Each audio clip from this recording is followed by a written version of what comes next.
जय माताजी मित्रों, ममतानी रसोई में तमारुं स्वागत है। आज हूँ तमारी साथे शेर करीश गोળ चूरमाना लाडू। आ लाडू बनाववा माटे आपणे ना तो लोटने बांधवानो छे, ना मुठिया तळीशुं, ना भाखरी शेकीशुं। खूब ज ओछा समयमां अने ओछा घीमां तेल पाणीनो उपयोग कर्या वगर आपणे आजे आ चूरमाना लाडू बनावीशुं। गैस पर आपणे कढ़ाईने गरम करवा राखी छे, तो तेनामां आपणे 4 चमची जेटलुं घी एड करीशुं। तो अत्यारे आपणे नानी अर्धी वाटी अने 4 चमची जेटलुं घी लीधुं छे ते अंदर लईशुं। तो खूब ज ओछा घीमां आपणा लाडू बनीने तैयार थाय छे। तो घी आपणुं थोडुं गरम थाय पछी आपणे जे घऊंनो करकरो लोट लीधो छे ते लोट आपणे अंदर एड करीशुं। आपणा लाडू एकदम सरस दाणेदार तैयार थाय तेना माटे घऊंना लोटनी साथे मैं अर्धी वाटकी सोजी लीधो छे ते अंदर एड करीशुं। हवे आपणे धीमा गैसनी फ्लेम पर आ बंने लोटने सारी रीते शेकीशुं। तो लोटने शेकावानी सरस स्मेल न आवे त्यां सुधी आपणे आ लोटने लगभग 8 થી 10 मिनिट माटे शेकवानो छे।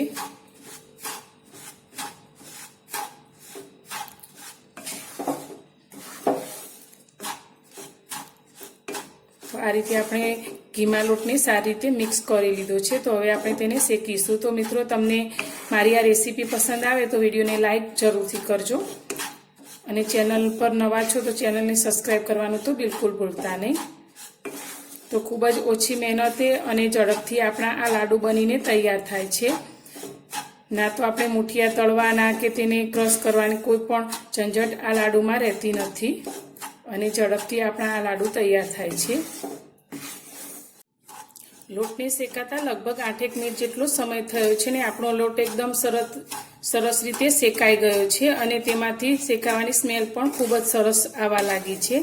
તો હવે આપણા લાડુ ખાવામાં એકદમ સરસ સોફ્ટ અને માવેદાર તૈયાર થાય તેના માટે મેં અત્યારે અડધો કપ દૂધ લીધું છે તે આપણે અંદર લઈશું।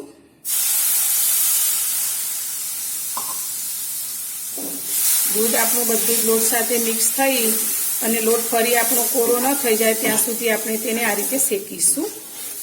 તો તમે જોઈ શકો છો દૂધ બધું જ આપણું લોટ સાથે સારી રીતે ભળી ગયું છે। તો ફરી આપણે 3 થી 4 મિનિટ માટે આ રીતે તેને શેકીશું। તો આપણો લોટ સારી રીતે છૂટો છૂટો તૈયાર થઈ જશે। તમે દૂધ નાખ્યા વગર પણ આ લાડુ બનાવી શકો છો, પણ થોડું દૂધ લેવાથી લાડુ ખાવામાં ખૂબ જ સોફ્ટ બને છે। મોઢામાં મૂકતા જ પીગળી જાય તેવા આપણા લાડુ તૈયાર થાય છે।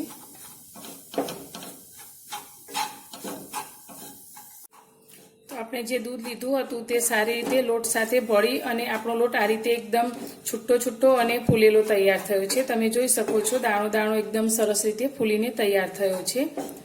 તો હવે આપણે લાડુની ફ્લેવર માટે અંદર થોડો ઇલાયચીનો પાવડર એડ કરીશું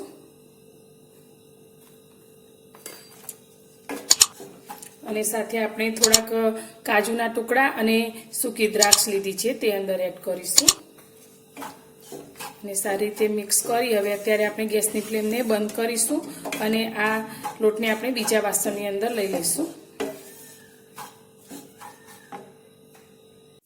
ગેસ પર આપણે ફરી તેજ કઢાઈ લીધી છે। તો હવે તેની અંદર આપણે 1 જ ચમચી જેટલું ઘી લઈશું।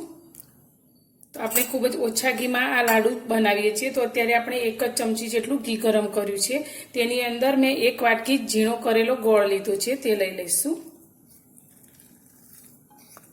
ગોળ તમે તમારા ટેસ્ટ પ્રમાણે થોડો વધારે કે ઓછો પણ લઈ શકો છો। તો ગેસની ફ્લેમ આપણે થોડી ધીમી રાખી અને આ ગોળને ઘી સાથે મિક્સ કરી અને થોડો ઓગાળવાનો છે। આની આપણે કોઈ ચાસણી કે એવું તૈયાર નથી કરવાનું, પણ થોડોક ઘી સાથે મિક્સ થઈ અને તે પીગળી જાય ત્યાં સુધી આપણે તેને આ રીતે હલાવશું। ગેસની ફ્લેમ અત્યારે એકદમ સ્લો જ રાખવાની છે।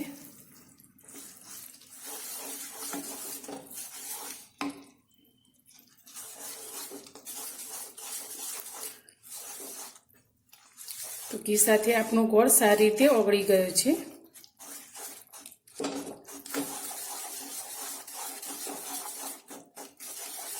તો હવે આપણે જે લોટને શેકીને તૈયાર કર્યો છે તે આપણે આ કઢાઈની અંદર લઈ લઈશું અને અત્યારે ગેસની ફ્લેમને આપણે બંધ કરીશું।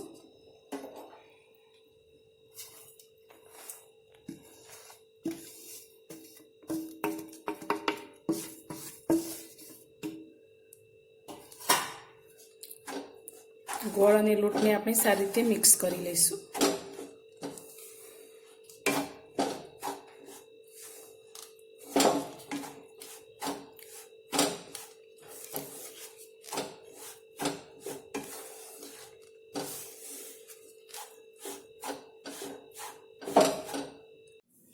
કઢાઈને મેં ગેસ પરથી નીચે ઉતારી લીધી છે. તો હવે આપણે હાથથી લાડુ વાળી શકાય તેટલું આપણું આ મિશ્રણ ઠંડુ થાય ત્યાં સુધી તેને આ રીતે રાખીશું. લાડુનું મિશ્રણ ઠંડુ થઈ ગયું છે. તો હવે તેમાંથી આપણે લાડુ વાળીશું. તો આપણે બહુ નાના પણ નહીં અને મોટા પણ નહીં, એટલા મીડિયમ સાઇઝના આપણે લાડુ તૈયાર કરીશું.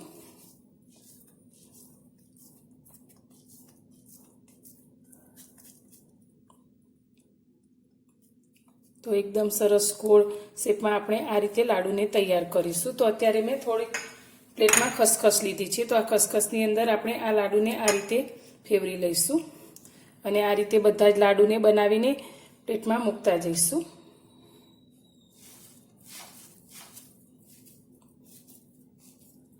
મિત્રો, તૈયાર છે આપણા ચૂરમાના લાડુ. તો એકદમ સરસ સોફ્ટ, ખાવામાં એકદમ પોચા જ, મોઢામાં મૂકતા જ ઓગળી જાય એવા આપણા લાડુ બનીને તૈયાર છે. તો તમે પણ આ ગણેશ ચોથ પર આ લાડુને જરૂરથી બનાવજો. તો તમને મારી આ રેસીપી પસંદ આવી હોય તો લાઈક કરજો, શેર કરજો અને તમને આ કેવી લાગી રેસીપી તે કોમેન્ટમાં જરૂરથી જણાવજો. તો ફરી મળીશું એક નવી જ રેસીપી સાથે નવા વિડીયોમાં.